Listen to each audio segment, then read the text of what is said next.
Let's go back to the showdown at Apple's shareholders meeting that will take place later today. A group of shareholders is fighting for the right to know more about Apple's succession plan for CEO Steve Jobs.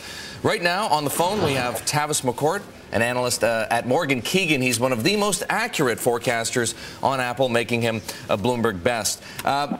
Tavis, in your mind, who has a better case here? The board, which doesn't want to release any information about Steve Jobs' succession plan, or the shareholders, who clearly don't quite trust everything they hear from the board, given its spotty record on a disclosure regarding Jobs' health?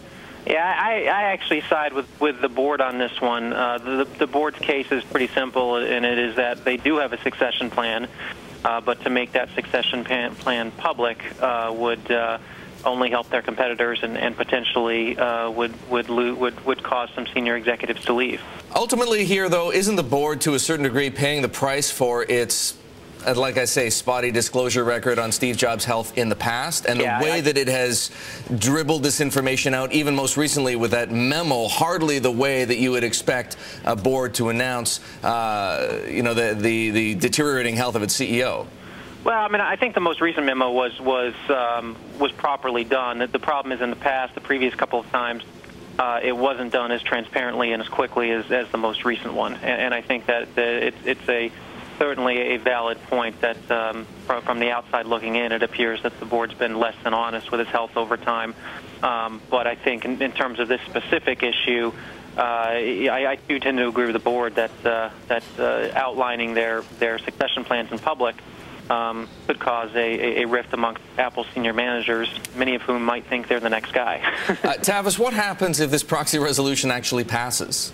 You know, it's unclear to me. I mean, if it passes, I assume they have to make something public.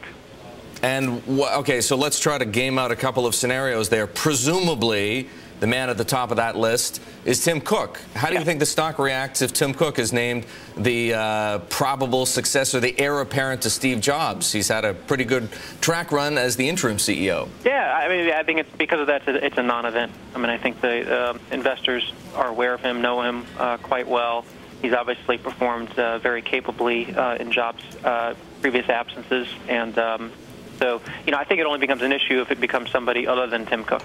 Is this proposal going to dominate the shareholders meeting, or are there other issues of importance that we need to keep in mind?